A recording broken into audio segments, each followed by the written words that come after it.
that black holes ain't as black as they are painted. They are not the eternal prisons they were once thought. Things can get out of a black hole, both to the outside, and possibly to another universe. So, if you feel you are in a black hole, don't give up. There's a way out. Conocido como uno de los más eminentes cosmólogos de los últimos tiempos, llegado a ser comparado con los grandes físicos teóricos de la historia como Isaac Newton y Albert Einstein. Su excelente trabajo amplió nuestra comprensión del universo y ayudó a revelar muchos de sus misterios.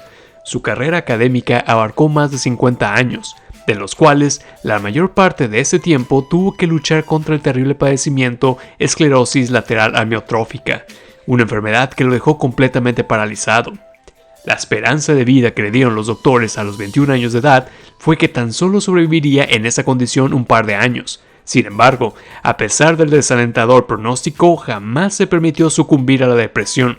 En su lugar, encontró el coraje y el optimismo para continuar su investigación, misma que lo llevó a convertirse en un destacado profesor de matemáticas en la Universidad de Cambridge, un puesto que llevó por 30 años y lo convirtió en uno de los becarios más jóvenes de la prestigiosa Royal Society.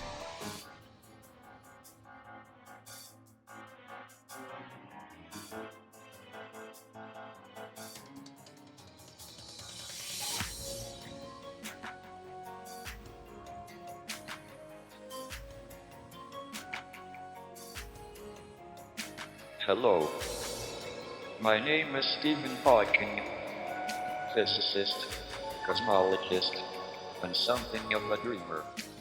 Although I cannot move, and I have to speak through a computer, in my mind, I am free.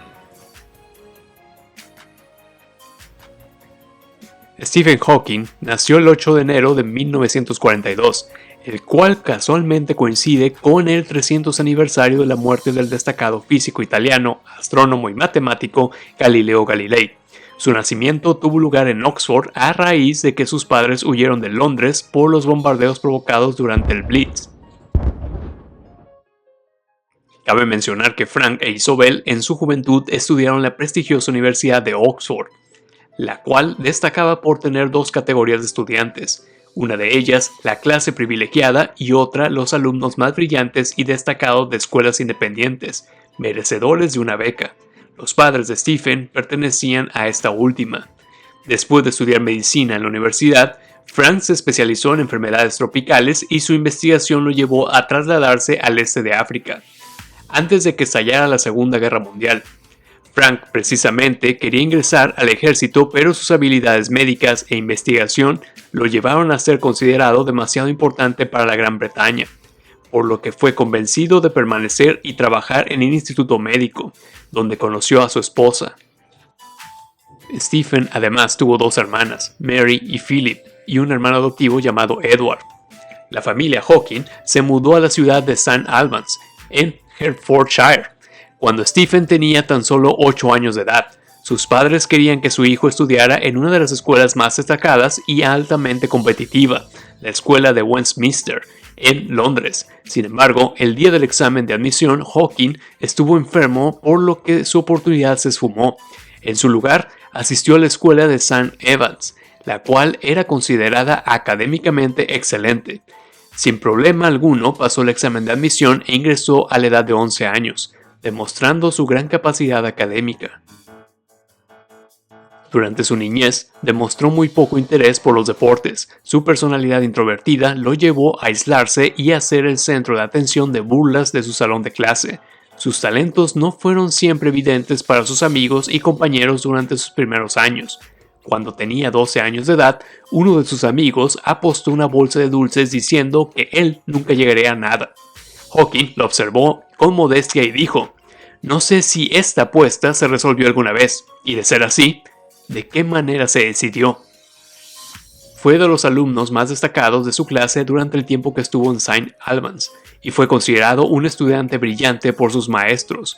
Mientras otros disfrutaban para salir de fiesta, Hawking y sus amigos preferían escuchar música clásica y atender conciertos en el Royal Albert Hall, en Londres.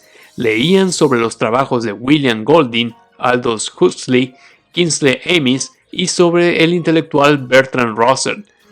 Pese a la gran cantidad de tareas y a las actividades físicas impuestas por la escuela los fines de semana, los jóvenes encontraban tiempo para reunirse y tomar largos paseos en bicicleta en el campo de Hertfordshire.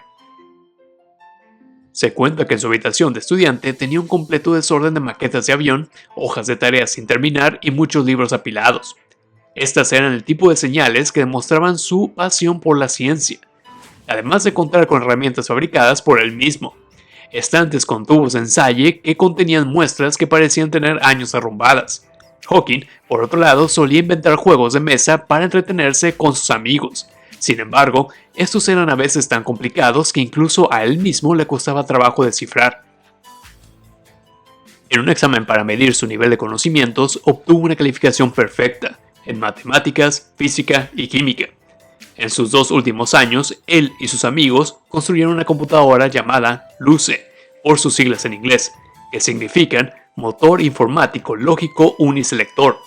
Durante ese tiempo en Gran Bretaña, solo unas cuantas universidades, e incluyendo el Ministerio de Defensa, tenían computadoras, por lo que se podría decir que fue toda una hazaña. Los jóvenes usaron partes viejas de una central telefónica de oficina y crearon un laberinto de conexiones eléctricas. LUCE era muy primitiva, sin embargo funcionaba, y el único gran problema que tenía era que no se encontraba muy bien soldada. Muchos años después de que los jóvenes terminaran la escuela, un nuevo jefe de informática encontraría una caja debajo de un escritorio con la etiqueta LUCE.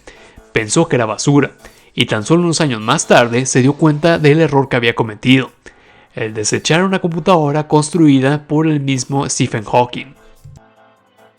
Durante su adolescencia, Hawking adoraba armar modelos de aviones y barcos. Cabe mencionar que él no tenía mucha habilidad para construirlos. Sin embargo, su propósito no era el que estos se vieran bien, sino lo que buscaba era poder controlarlos. Después de que Stephen iniciara su doctorado, este mismo deseo lo llevó a estudiar cosmología. There are no limits to the human spirit. We just have to find new ways of doing things. Su padre lo alentaba a interesarse más por la ciencia y quería que Stephen siguiera sus pasos.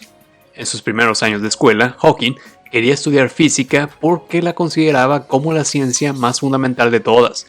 La ironía fue que años después encontró que la física era demasiado fácil y obvia que hasta cierto punto llegó a aburrirle en la escuela. Por otra parte, la química comenzó a llamarle la atención, porque decía que cualquier cosa podía pasar. Después volvió a considerar que el estudiar física y combinar sus leyes con la astronomía pudiera ayudarlo a satisfacer su curiosidad de entender el por qué estamos aquí. Cuando Stephen Hawking comenzaba a ganar popularidad, se le cuestionó sobre quién consideraba que era el maestro que más lo había inspirado, a lo cual respondió que su nombre era el señor Tata, refiriéndose a Vikram Tata, su maestro de matemáticas en la escuela St. Albans en los años 50, quien llegó a convertirse en una figura muy respetada a nivel internacional. Él fue quien lo inspiró a través de sus clases interactivas y lo contagiaba con su pasión de seguir siempre aprendiendo. Cuando llegó a ser profesor de matemáticas en la Universidad Exeter, Tata alentaba a sus alumnos de posgrado a grabar videos de su entorno e incluso hasta de cocina, todo con la finalidad de hacer de la física algo más interesante. En 1958 había mucha tensión en la casa de los Hawking, ya que Stephen tenía que tomar la decisión sobre qué universidad elegir. Por un lado, su padre quería que siguiera sus pasos estudiando medicina en la Universidad de Oxford, pero Stephen quería estudiar ciencias naturales, algo que combinaba las matemáticas y la física. Finalmente, tomó una decisión de asistir al examen de admisión a la Universidad de Oxford y obtuvo un puntaje del 95% en física, por lo que la universidad le ofreció una beca. A la edad de 17 años, en 1959, sus primeros días en Oxford fueron demasiado sencillos para él. En el primer año atendió las clases y los seminarios de matemáticas con su tutor, el Dr. Robert Bergman. Los compañeros de Hawking reconocieron que a ellos les tomaba tiempo resolver los problemas de física, lo que para él le tomaba minutos. Esto de cierta forma hizo que Hawking desarrollara cierta apatía.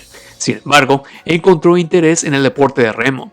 siendo un chico bastante delgado, era perfecto para tomar el puesto de timonel, es decir, la persona que se encargaba de dirigir el bote. El estar en el equipo hizo que Hawking disfrutara del ambiente universitario, asistiendo a fiestas y reuniones durante su segundo año. En su tercer año, en Oxford, Hawking aplicó para cursar el doctorado en cosmología en la Universidad de Cambridge, y necesitó de pasar un examen final con honores. Berman sabía que a pesar del talento natural de Stephen, la falta de trabajo podría costarle caro. Para su sorpresa, así resultaron las cosas, y la Universidad de Cambridge decidió darle una oportunidad más, a través de un examen oral. Berman incluso mencionó en aquella ocasión, ellos tenían la inteligencia para darse cuenta que estaban hablando con alguien mucho más inteligente que la mayoría de ellos mismos. Por otra parte, Hawking les dijo a sus entrevistadores directamente, si deciden darme el primer puesto, me iré a Cambridge. Si yo recibo el segundo, deberé de permanecer en Oxford. Así que espero me den el primero. Although my body is very limited, my mind is free to explore the universe. Cuando Hawking aplicó para el doctorado, tenía dos opciones a escoger: el estudio elemental de las partículas y la cosmología. Finalmente, tomó la decisión de adentrarse en la cosmología motivado por la teoría de la relatividad de Einstein. En 1962, cuando Stephen se graduó, la Universidad de Oxford no ofrecía investigación en cosmología, por lo que aplicó al Trinity Hall en la Universidad de Cambridge, donde él creía que estudiaría bajo las enseñanzas de Fred Hoyle, el mejor científico en el campo en ese tiempo. Sin embargo, Hawking quedó decepcionado en primera instancia. En su lugar, fue asignado a la clase de Denis Sayama. Creyó que todo iba a ser un desastre, pero pronto se daría cuenta que sería todo lo contrario. Normalmente el profesor Fred Hoyle se encontraba viajando y solo tenía poco tiempo para atender un número limitado de alumnos. Sayama logró transmitir su pasión por la astrofísica a sus alumnos, pero Stephen mostraba apatía y poco interés. Esto terminó por perjudicarle, ya que no lograba comprender las complejas ecuaciones asociadas con la relatividad. Sayama sabía que Hawking era un alumno excepcional y que solo necesitaba de tiempo para que encontrara un tema que lo apasionara. En 1964, después de que Sayama y sus alumnos asistieran a una plática en Londres del reconocido matemático Roger Penrose, Hawking, al igual que sus compañeros, quedó intrigado por la idea de Penrose, que consistía en que una singularidad del tiempo y espacio podrían existir en el centro de un agujero negro.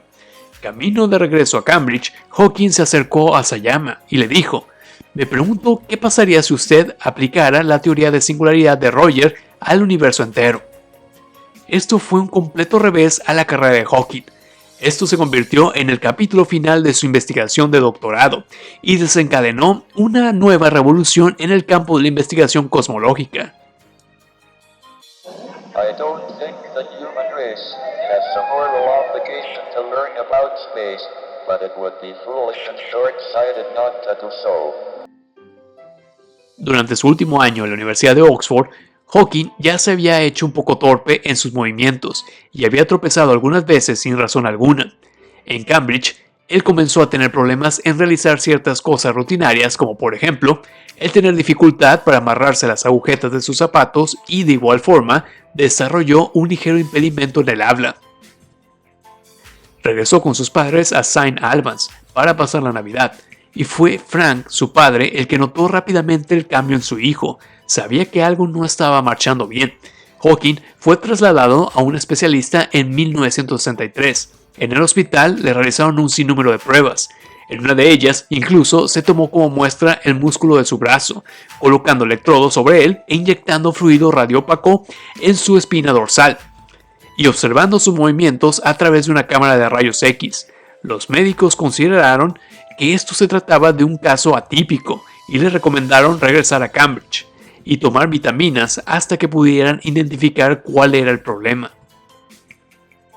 El diagnóstico no llevó mucho tiempo y fue una de las peores noticias en su vida. Stephen Hawking había desarrollado esclerosis lateral amiotrófica, ALS por sus siglas en inglés, una rara enfermedad incurable conocida en Estados Unidos como la enfermedad de Lou Gehrig y en Gran Bretaña como la enfermedad de la neurona motora. El ALS produce una degradación paulatina de las células nerviosas en la columna vertebral y parálisis como la de atrofia muscular. Los primeros síntomas consisten en debilidad, dificultad para hablar y en ingerir alimentos. El cerebro en sí no sufre efecto alguno, sus pensamientos, su memoria e incluso sus sensaciones quedan intactos. De acuerdo a las estadísticas médicas, se estima que tan solo en Estados Unidos se presentan alrededor de 6.000 casos al año, y es un 20% más común en hombres que en mujeres. Actualmente, solo la mitad de los pacientes sobrevive más de 3 años, después de haber sido diagnosticado. A Hawkins se le dio una esperanza de vida de tan solo 2 años. Obviamente, al recibir tan terrible noticia, cayó en una profunda depresión y se apartó por completo de su vida en Cambridge. La prensa llegó a esparcir rumores de que Hawkins había caído en el consumo excesivo de alcohol. Sin embargo, fue desmentido por él mismo. Hawkins cuenta que lo que le ayudó a encontrar el coraje para enfrentar su enfermedad fue gracias a una experiencia que tuvo en el hospital. Vio a un niño que falleció de leucemia justo en la cama que se encontraba frente a él.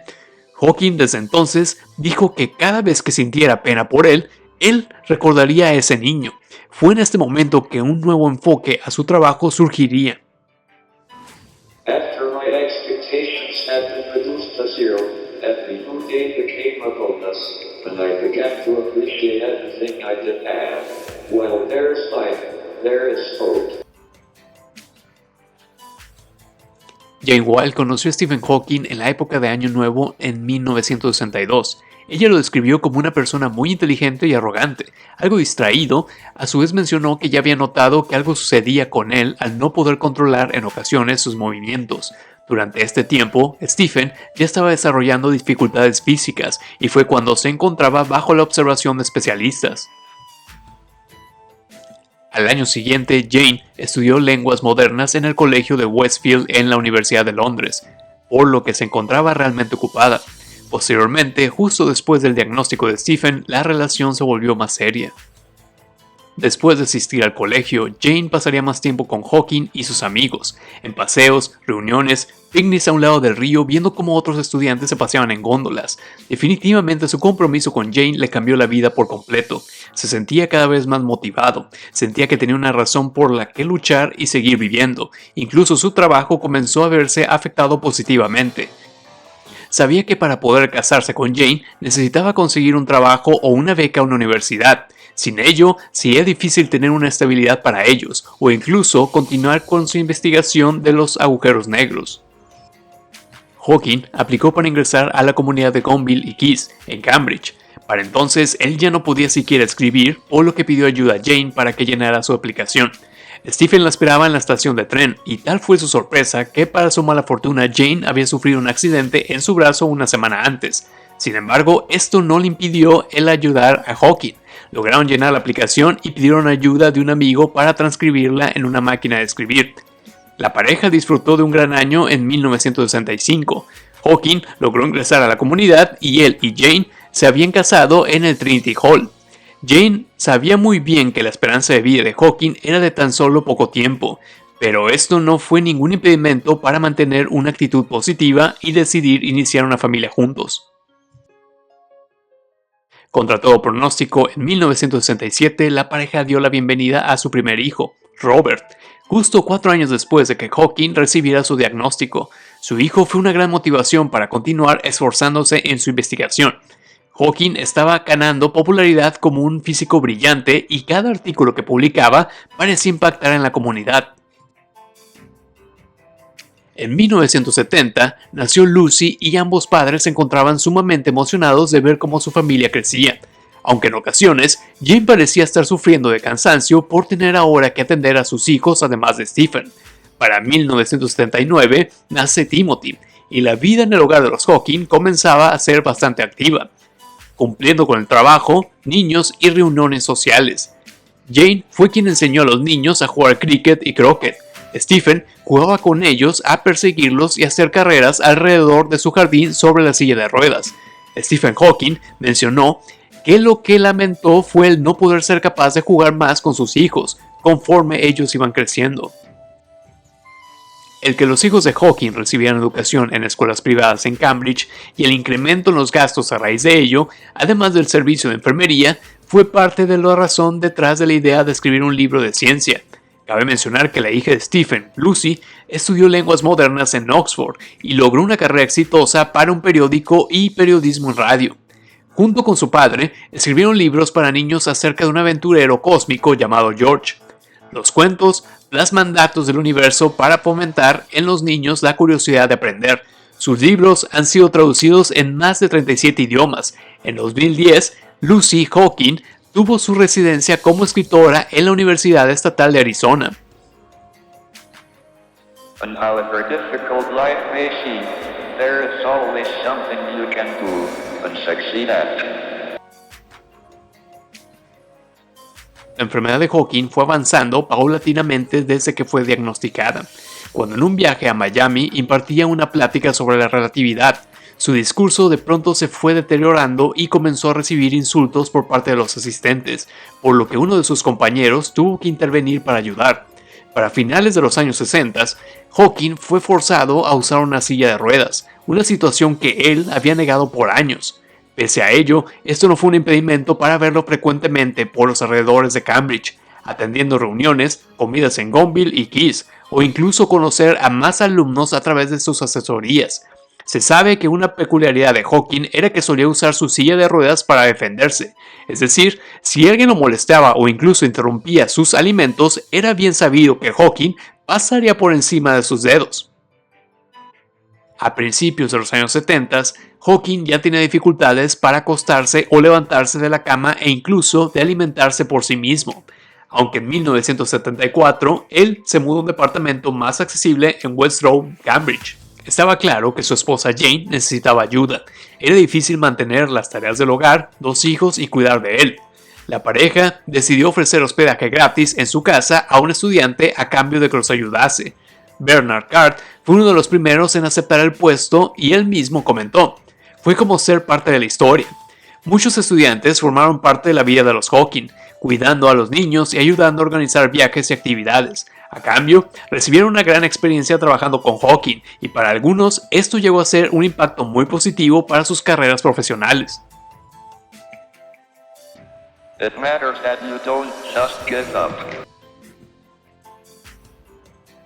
Para finales de los 60s y principios de los 70s, los rumores en Cambridge sobre un genio en silla de ruedas y su trabajo comenzaron a recorrer sus pasillos. Hawking y el matemático Roger Penrose progresaron enormemente en su teoría acerca de los agujeros negros, y los físicos comenzaron a seguir su trabajo e incluso tomar nota.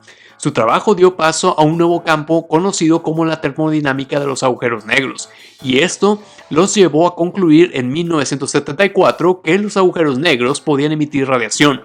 Los reconocimientos no se hicieron esperar para ambos. Los hallazgos de Hawking en ese entonces fueron una completa novedad para el campo de la cosmología. En 1974, su investigación sobre los agujeros negros y la gravedad quantum le hizo ganar el respeto y reconocimiento de la comunidad científica. Su éxito fue tan grande que la Royal Society le ofreció la oportunidad de unirse a ellos. Con tan solo 32 años de edad, Hawking se convirtió en uno de sus miembros más jóvenes. En 1979, la Universidad de Cambridge le otorgó a Hawking uno de sus más altos elogios al nombrarlo profesor lucasiano de matemáticas. Para este entonces, Stephen ya tenía 37 años de edad, y muchos personajes de la comunidad científica ya lo nombraban como el próximo Einstein. Ellos creían que él era el científico con más probabilidades de encontrar una teoría del todo, resolviendo las disparidades entre la relatividad general y la mecánica cuántica, para presentar una descripción unificada de las fuerzas de la naturaleza. Para 1974, la reputación de Hawking como un cosmólogo brillante ya estaba creciendo a nivel mundial, y fue invitado a trabajar por un año al Instituto de Tecnología de California llamado Caltech, con tan solo 2.150 estudiantes. Era considerado un centro de excelencia donde cerca de 31 de sus alumnos y facultades habían ganado el premio Nobel. El instituto contaba con un equipo sofisticado como telescopios, laboratorios y demás recursos brindados por patrocinadores. En el caso de Stephen, estuvo trabajando con el eminente físico Kip Thorne. La ayuda que recibió la familia Hawking por parte del instituto fue increíble. Contaban con todas las atenciones por parte de Caltech, rampas para que Stephen pudiera ingresar y salir de su departamento, una oficina que contaba con todos los insumos para llevar a cabo su trabajo y atención médica personalizada.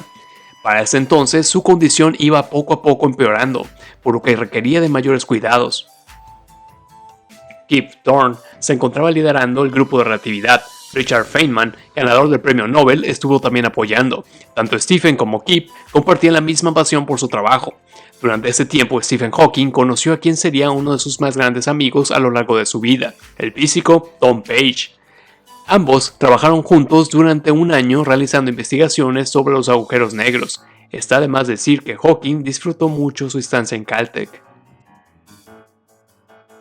There's nothing like the thrill when you discover something no one knew before. Al igual que Einstein, Hawking simplemente encontró que la fe y la religión no iban de acuerdo a su manera de ver el universo. Él pensaba que era difícil hablar acerca del origen del universo sin mencionar a Dios. Para él, era más bien una decisión personal, y el razonamiento matemático anulaba cualquier necesidad espiritual. Su agnosticismo lo llevó a tener problemas con Jane, quien era cristiana. Incluso ella misma lo admitió alguna vez afirmando que habría sido difícil casarse con Stephen en primer lugar y encontrar el optimismo. Por otro lado, Hawking tenía una fuerte influencia política por parte de su madre, ya que había sido miembro de un grupo comunista durante los años 30, antes de unirse al grupo de izquierda de la política británica. Ella animaba a Stephen a que la acompañase a todo tipo de movimientos políticos como el desarme nuclear. Él apoyaba las iniciativas y estaba abierto a las críticas que involucraran recorte a los fondos científicos. Stephen se volvió vocero sobre los problemas sociales y políticos, al hablar sobre asuntos tan diversos como la falta de sentido de las armas nucleares, la difícil situación de los pobres y el medio ambiente. Él también dirigió una campaña para eliminar la regla que impedía el ingreso de mujeres en Gonville y Keys, en Cambridge. Stephen Hawking además alentaba a la gente que lo reconociese por sus logros y personalidad más que por su condición física. Él era sin duda un embajador que buscaba que se respetaran los derechos de las personas con algún tipo de discapacidad. Sin embargo, en los años 70 se vio involucrado en una gran discusión con la Universidad de Cambridge acerca de quién debería pagar los accesos para las personas discapacitadas. Hawking eventualmente ganó dicha discusión y esto le permitió conseguir fondos para mejorar los accesos en Cambridge. En 1979 fue nominado por la Asociación Real para la Invalidez y Rehabilitación al Hombre del Año. I think the conventional afterlife is a fairy tale for people afraid of the dark. One can't prove that there wasn't a creator. All one can do is offer a more reasonable explanation based on science. En 1985 sufrió una recaída y estuvo muy cerca de perder la batalla contra su enfermedad. Durante ese año, Stephen estaba dirigiendo una investigación en la Organización Europea para la Investigación Nuclear cerca de Ginebra, Suiza. Jane se encontraba con unos amigos en Alemania, mientras Stephen estaba siendo cuidado las 24 horas por enfermeras en casa. Una noche del mes de agosto, las enfermeras encontraron a Stephen teniendo dificultades para respirar, por lo que fue trasladado inmediatamente al hospital cantonal para que se le colocase un ventilador. Los doctores se imaginaban lo peor, pensaban que esto iba a ser una situación fatal para Hawking, ya que era bastante común que personas con la enfermedad ELA tuvieran paros respiratorios y neumonía. Con el fin de salvarle la vida, tuvieron que llevar a cabo una traqueotomía. La operación fue un éxito, sin embargo, Stephen jamás volvería a hablar. Tras la operación, la familia Hawking estaba pasando por momentos muy difíciles. Stephen, sin tener la posibilidad de comunicarse, le era complicado darse a entender con su familia.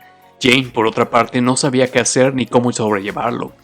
El Servicio de Salud Nacional británico solo podía proporcionar unas cuantas horas de cuidado. El único medio de comunicación de Stephen era a través del parpadeo de sus ojos, pero esto no era suficiente para continuar trabajando, por lo que el futuro de la familia llegó a ser incierto. Tiempo después de que Hawking volvió a Cambridge, le fue presentado un experto en computación llamado Walt Wolters, quien le proporcionó un programa que él mismo diseñó llamado Equalizer.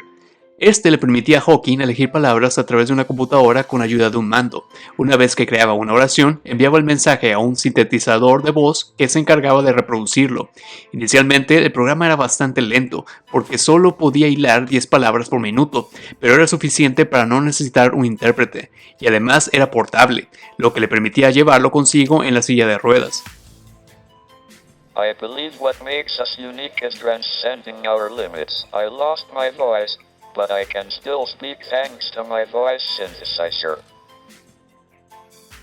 Para mediados de los años 80, la familia Hawking se encontraba financieramente devastada debido a los altos costos del servicio médico y la educación de sus hijos.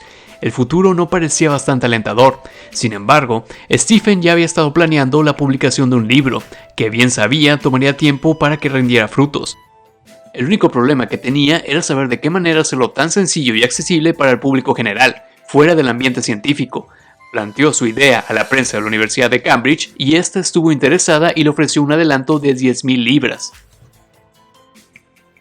Tiempo después, un agente literario de la compañía Bantam Books, ubicada en la ciudad de Nueva York, llamado Al Zuckerman, había leído un artículo acerca del profesor Hawking y quedó realmente fascinado, por lo que decidió contactarlo y plantearle la idea de escribir un libro con su compañía.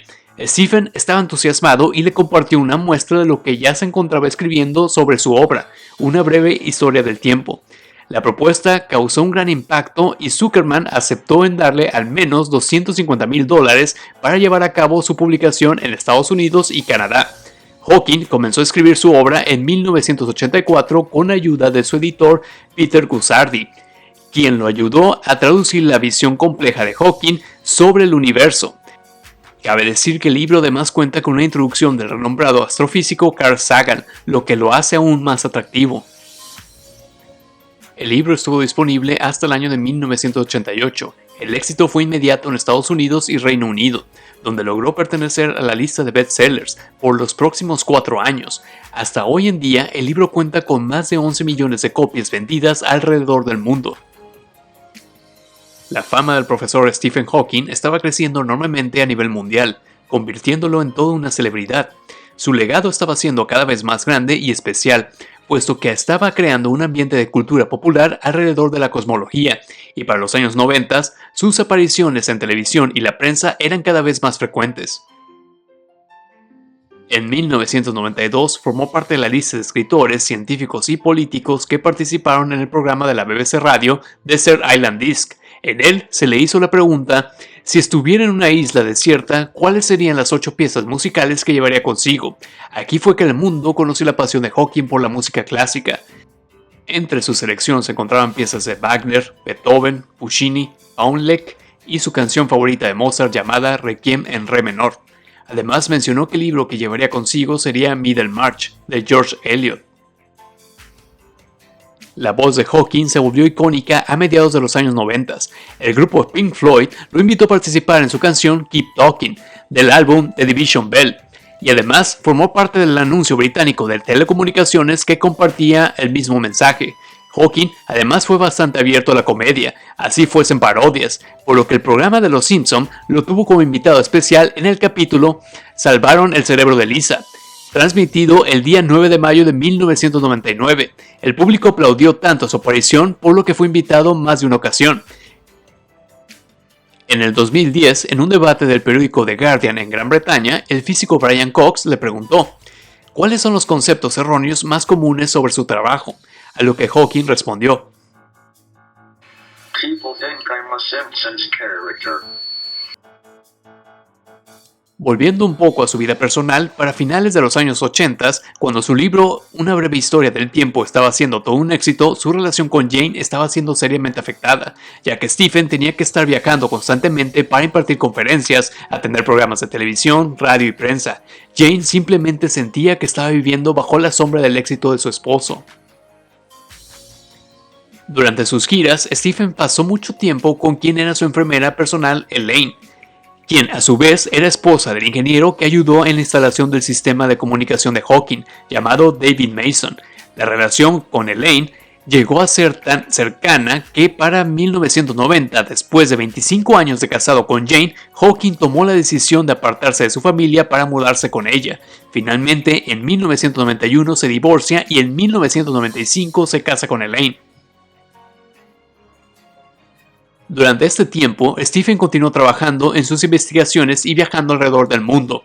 Conoció a un sinnúmero de celebridades, como es el caso de Steven Spielberg, quien había estado siguiendo el trabajo del profesor desde años atrás. Elaine formó parte de su vida y lo acompañó por más de 17 años a sus giras. Sin embargo, en el 2006, Stephen Hawking anunciaba de nueva cuenta su proceso de divorcio. Después de esta relación, no se volvió a casar, y solo permaneció en contacto con quien fuera su primera esposa, Jane, sus hijos y nietos.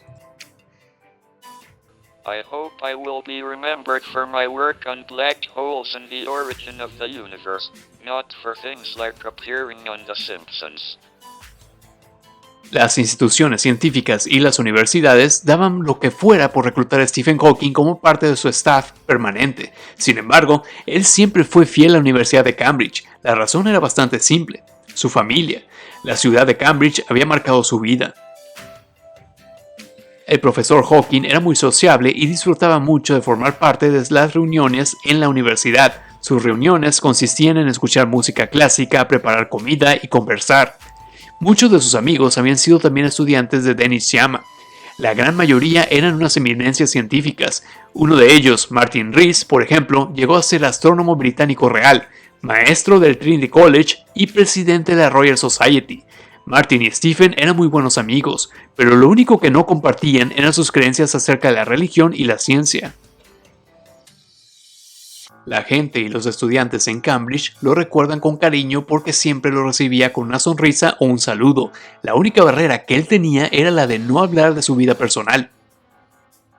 All over the world, people come up to me and say how much they have enjoyed my book. They may not have understood it all. If they did, they would be ready to start a PhD in theoretical physics. En el 2008 recibió el reconocimiento de Distinguished Research Chair en el Perimeter Institute, ubicado en Ontario, Canadá, uno de los más prestigiosos centros de la física teórica. Stephen aceptó colaborar con la institución por su interés en la teoría quantum y la gravedad. Además, honraron a Hawking bautizando a uno de sus edificios con su nombre. Los reconocimientos continuaron y Hawking ya había acumulado 13 grados honorarios y un nombramiento como comandante de la orden más excelente del Imperio Británico. En el año 2009, el expresidente Barack Obama le entregó la medalla Freedom, el honor más alto que puede recibir un civil en los Estados Unidos. En ese mismo año, después de 30 años, dejó el puesto de profesor lucasiano de matemáticas, tal como lo indican las reglas de Cambridge de abandonar el puesto a los 67 años de edad. Sin embargo, el profesor continuó trabajando como director del Departamento de Matemáticas Aplicadas y Física Teórica, supervisando estudiantes, investigando, dando conferencias a nivel mundial y escribiendo libros de ciencia popular. Entre ellos se encuentran The Universe in a Nutshell, el cual aborda los temas de física teórica, y la obra de Grand Design, coescrito con Leonard Lodinow, el cual despertó controversia al compartir al mundo su opinión sobre la religión. En el 2010, la serie de televisión Stephen Hawking's Universe salió al aire en el Discovery Channel. Allí hablaba sobre los orígenes del universo, los viajes en el tiempo y la vida extraterrestre. Finalmente, el 14 de marzo de 2018, el mundo quedó conmocionado al recibir la noticia de que el profesor Stephen Hawking había fallecido, siendo su enfermedad la esclerosis lateral amiotrófica la que le arrebatara la vida. Su familia simplemente dijo que Hawking había pasado sus últimos momentos al lado de su familia y seres queridos. El funeral de Hawking tomó lugar el 31 de marzo en la iglesia Great St. Mary, en Cambridge, donde cientos de asistentes se dieron lugar. Sus cenizas fueron enterradas en Westminster Abbey, en Londres, al lado de donde descansan los restos de Sir Isaac Newton y Charles Darwin. At one point, I thought I would see the end of physics, as we know it, but now I think the wonder of discovery will continue long after I am gone. En el 2007 se inauguró el edificio Stephen Hawking en Gonville y Caius College, en Cambridge, con un costo de $15.8 millones. La Universidad de Texas A&M en el 2010 inauguró el auditorio Stephen Hawking en el Instituto Mitchell para Física Fundamental y Astronomía. Cabe resaltar que el Dr. Christopher Pope, director del instituto, había realizado su doctorado bajo la tutoría de Hawking en Cambridge en los años 70. En 1995, el Observatorio CLED de República Checa descubrió un asteroide al cual bautizó con el nombre Hawking 7672, encontrado en el cinturón principal de nuestro sistema solar, orbitando el Sol entre Marte y Júpiter y completa una órbita cada 1235 días. En el 2010, el número de estudiantes británicos que eligieron estudiar matemáticas y ciencia aumentaron considerablemente. Al fenómeno se le llamó efecto Hawking, ya que fue el efecto que causó al inspirar a los jóvenes a través de libros, pláticas, apariciones en televisión e investigaciones. Las aplicaciones para atender a conferencias sobre física aumentaron un 17% en el 2011 en Reino Unido. Programas como series de televisión presentados por Hawking y el profesor Brian Cox, y además la serie de comedia de Big Bang Theory, eran parte de una nueva ola para popularizar sus estudios de matemáticas y física. Esto representó un impacto positivo para la investigación, industria, pedagogía y el público en general. En 1980, Hawking una vez predijo que el final de la física teórica llegaría en unos 20 años. Él creía que los científicos estaban aproximando al descubrimiento de una unificada teoría del todo, misma que uniría la teoría general de relatividad y la mecánica cuántica en una sola. Tiempo después admitió que se equivocó y afirmó que tan solo estábamos viviendo una nueva era para la física. La teoría de las cuerdas, un área de la física de partículas que apunta a unir la relatividad y la física cuántica, y junto con la teoría M, son los nuevos retos que los físicos y matemáticos se encuentran explorando. Además de experimentos como el Gran Colisionador de Hadrones en la Organización Europea para la Investigación Nuclear, son áreas de amplio estudio. Pese a que Hawking nunca recibió un premio Nobel, sí que ganó casi todos los premios posibles en física. La explicación más simple es que para ganar un premio Nobel se necesita que las teorías sean probadas y con conclusiones contundentes, algo que en el campo de estudio del profesor no es nada sencillo. Por otro lado, más allá de los premios y su elevado IQ, Hawking hizo una contribución intangible para el mundo de la física, que lo hizo ganar un lugar como uno de los científicos más grandes de la historia. I didn't do my scientific work in the hope of winning prizes and medals. I did it because I wanted to understand the universe. Si el video ha sido de tu agrado, por favor dale pulgar arriba y compártelo, si así lo deseas. Hazme saber lo que piensas en la sección de comentarios. Puedes encontrarme a través de las redes sociales como Facebook, Twitter e Instagram bajo el nombre OJ Producer Films. Suscríbete a mi canal para más historias fascinantes. Se despide OJ Producer. Hasta la próxima.